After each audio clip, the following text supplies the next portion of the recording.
Hey everyone, welcome to my clever books. मेरा नाम है माधुरी नागले और आज हम लोग देखने वाले हैं comparative review modern Indian history की दो बुक्स का। एक है स्पेक्ट्रम और दूसरी है सोनाली बंसल या मैग्रो हिल पब्लिकेशन की ये बुक। ठीक है, सोनाली बंसल और स्नेहल त्रिपाठी इसके राइटर्स हैं। तो ये दो बुक्स जो है, ये दो बुक्स इसीलिए मैंने ली है क्योंकि रिसेंट टाइम्स में, हालांकि स्पेक्ट्रम की अगर मैं बात करूँ तो काफ़ी टाइम से ये चल रही है, लोगों को पसंद भी है, स्टूडेंट्स प्रेफर भी करते हैं। बट जब सोनाली बंसल जो है ये बुक आई मैग्रो हिल पब्लिकेशन की, तो उसके बाद एक क्वेश्चन उठा क्योंकि ये बुक भी काफ़ी अच्छी है तो कौन सी बुक लेना चाहिए। अगर हम लोग बात करें अभी इस समय पर, ये वाला जो एडिशन है ये नया एडिशन है और ये वाला ये थोड़ा सा पुराना है। ठीक है, आई गेस 2 साल पुराना एडिशन है ये। तो अभी क्या होता है कि जब आप तैयारी करते हैं तो ज़रूरी नहीं कि 1 साल में या 2 साल में सिलेक्शन हो जाए, कई बार 3 या 4 साल भी हो जाते हैं। तो उस दौरान क्या होता है कि जब जो आपकी पुरानी किताबें होती है, स्पेशली हिस्ट्री और ज्योग्राफी वगैरह की जो बुक्स होती है, उसमें आपको अपडेट करते रहना पड़ता है। और उसी वजह से जब आप बुक्स खरीदते हैं, नई बुक्स खरीदते हैं, तो आपके दिमाग में ये थॉट आता है कि क्या उसी बुक का हमें नया एडिशन लेना चाहिए या फिर कोई बुक हम कोई दूसरी बुक जो है वो हम ट्राई करके देखें कि कैसी है, या कुछ हो सकता है नया मटेरियल मिल जाए। और कुछ इस तरीके की फैंसी सी बुक्स आती है जिसके पेजेस जो है वो बहुत अच्छे होते हैं, पिक्चर्स वगैरह काफ़ी अच्छे दी है, और स्पेशली मैग्रो हिल पब्लिकेशन की है तो दिमाग में ये रहता है हमेशा कि हाँ बहुत अच्छी बुक होगी। तो यहाँ पर हम लोग अच्छी और बुरी बातें दोनों डिस्कस करेंगे, दोनों बुक्स की। तो सबसे पहले हम लोग बात करते हैं इसका रिव्यू जो है मैंने दिया था, ऑलरेडी मेरे चैनल पे अवेलेबल है। बट अगर मैं अभी कहूँ इसके बारे में तो इसमें देखो, बुक बहुत अच्छी है, डिटेल बहुत सारी कवर की गई है, लेकिन जैसा मैंने पहले भी कहा था और अभी भी यही कहूँगी कि आप इसके साथ बहुत ज़्यादा कनेक्ट नहीं कर पाएंगे। तो ये एक प्रॉब्लम आपको लगेगी कि आप इसके साथ कनेक्ट नहीं कर पाएंगे।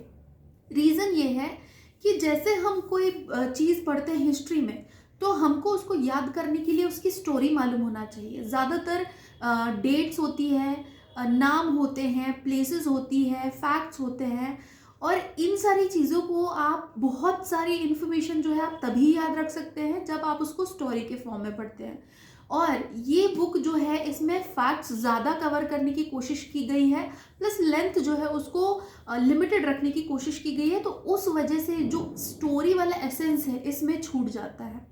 हालांकि इसमें टॉपिक्स बहुत सारे कवर किए गए हैं, जो पिछले क्वेश्चंस पूछे गए हैं पिछले सालों में वो भी आपको इसमें दिए गए हैं, और साथ ही कुछ थोड़े बहुत मॉडल एमसीक्यूज जो है वो कैसे क्वेश्चन आ सकते हैं वो भी इसमें दिया गया है। तो इस टाइप की चीज़ें इसमें दी गई है, जो एक बहुत अच्छी चीज़ है। ठीक है, टॉपिक्स मेंस के हिसाब से भी कवर किए गए हैं, यूपीएससी हो या स्टेट पीसीएस का मेंस, उसके हिसाब से भी कवर किए गए हैं।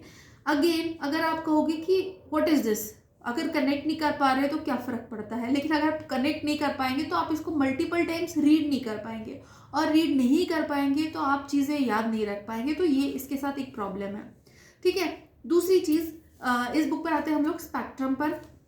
ठीक है, देखने में छोटी लगती है। लास्ट टाइम जब मैंने ये ली थी तो इसमें अबाउट 600 पेजेस थे। ठीक है, 600 पेजेस, और अब हो चुके हैं इसमें टोटल नंबर ऑफ पेजेस जो है इसमें 960 या समथिंग ऐसे ही कुछ है। ठीक है, मैं आप देख के बता देती हूँ, 935 है। ठीक है, 935, मतलब लगभग 1000 पेजेस की ये बुक है। मुझे सबसे ज़्यादा प्रॉब्लम इसमें ये लगती है कि यार पता नहीं क्या दिक्कत है, थोड़ी सी बड़ी हो सकती थी ये बुक, क्योंकि आपके लिए थोड़ा सा ईजी नहीं रहता है इतनी छोटी बुक को पढ़ना, और स्पेशली आप स्टार्टिंग में कहीं हैं या एंड में कहीं हैं तो उसको आपको कंटिन्यूसली होल्ड करके रखना पड़ेगा, क्योंकि उसके पेजेस जो है वो अपने आप बंद होने की कोशिश करेंगे। तो ये थोड़ी सी प्रॉब्लम है बाइंडिंग में। और हालांकि पेज क्वालिटी और प्रिंट जो है उसकी अगर बात करें हम लोग तो वो तो बेटर है ही, लेकिन अभी जो ये नया एडिशन है इसमें बहुत सारी चीज़ें ऐड की गई है। ठीक है, और जो पिछले सालों में यूपीएससी में क्वेश्चन पूछे गए हैं, किसी स्टेट पीसीएस में क्वेश्चन पूछे गए हैं, उन टॉपिक्स को भी कॉम्प्रिहेंसिवली कवर किया गया है। ठीक है, इसके बाद इसमें क्या होता है कि हर चैप्टर के बाद एक आपको शॉर्ट नोट्स दिए जाते हैं, जो शॉर्ट नोट्स इस तरीके से होते हैं कि आपका रिवीजन अच्छे से हो जाए उससे, और आपने क्या पढ़ा है बुक के अंदर वो आपको याद रहे। ठीक है, और समरी, बेसिकली समरी दी गई रहती है।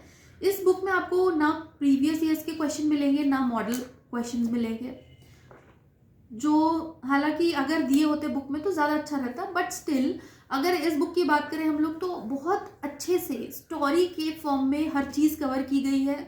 हर टॉपिक जो है जैसे आपके व्यूज़ डेवलप करने के लिए, जैसे आपको किसी भी चीज़ के बारे में अगर आप जानते हैं तो उसकी स्टोरी क्या है, बैक स्टोरी क्या है, वो आपको पता होना चाहिए। तो वो सारी चीज़ें जो है इसमें बहुत अच्छे से दी गई है, ठीक है। और जहाँ तक लैंग्वेज की मैं बात करूँ तो लैंग्वेज अच्छी है, ठीक है। ये इंग्लिश वाला है और हिंदी में भी आई गेस अच्छी ही होगी। और ये बुक देखने में अगेन छोटी लगती है, पर ये है नहीं छोटी, 1000 पेजेस की ये बुक है। बट स्टिल क्योंकि पेज का साइज छोटा है इसका मतलब ये नहीं है कि टेक्स्ट जो है वो कम होगा। फॉन्ट साइज भी छोटा है क्योंकि, तो इसको काफ़ी टाइम आपको देना पड़ेगा। लेकिन कुछ ऐसे टॉपिक्स हैं जिनको आपको पता है कि जिनसे क्वेश्चन पूछे ही जाते हैं मॉडर्न हिस्ट्री में, तो आप उनको बहुत अच्छे से कवर कर सकते हैं। और एक्सेप्ट एनसीईआरटी आपको और ज़्यादा अलग से रिसोर्सेज पढ़ने की ज़रूरत नहीं पड़ेगी। तो ये जो बुक है काफ़ी अच्छी बुक है। तो क्वेश्चन ये आता है कि आपको दोनों में से कौन सी बुक लेनी चाहिए। तो अब इस नए एडिशन को देखने के बाद तो मेरे 100 मार्क्स इसको है, 100 नहीं 90। बाइंडिंग और पेज का जो साइज छोटा है उसके 10 नंबर कटते हैं इस बुक के। लेकिन मैटर क्या करता है, वो करता है टेक्स्ट या कंटेंट जो है बुक का, वो मैटर करता है। तो वो बहुत अच्छा है। और इस वजह से मैं ये कहूँगी कि अगर आप तैयारी शुरू भी कर रहे हैं तब भी ये बुक आप ले सकते हैं, क्योंकि इसमें कोई भी चीज़ इस तरीके से नहीं दी गई है कि आपको पढ़ने में परेशानी हो। हाँ, थोड़ा समय इसको ज़रूर देना पड़ेगा आपको, पर अगेन हम बैठे ही उसी लिए है कि हमको एग्ज़ाम क्लियर करना है। और टाइम जो है वो जितना ज़रूरत पड़ेगी उतना देंगे, क्योंकि अल्टीमेट गोल जो है वो है सिलेक्शन। और सिलेक्शन के लिए मटेरियल जो है वो अच्छा होना चाहिए। तो बहुत सारे रिसोर्सेज, बहुत सारी बुक्स के पीछे भागने से अच्छा है कि आप लिमिटेड रिसोर्सेज पढ़ें। और लिमिटेड में अगर मॉडर्न इंडियन हिस्ट्री की बात कर रहे हैं हम लोग, तो स्पेक्ट्रम जो है वो एक बहुत अच्छी चॉइस है। बहुत सारे रिसोर्सेज फ्री में अगर आपको मिल रहे हैं इंटरनेट से तो भी आप डाउनलोड मत कीजिए, क्योंकि वो आपका टाइम ही वेस्ट करेंगे। तो जो टॉपिक जस्ट इन केस अगर कुछ नहीं मिलता है, हालांकि इसमें बहुत कुछ कवर किया गया है, नहीं मिलता है तो आप कहीं और से देख सकते हैं। बाकी मेरे हिसाब से बहुत अच्छी बुक है। So thank you for watching the video. मिलते हैं हम लोग नेक्स्ट वीडियो में। बाय बाय।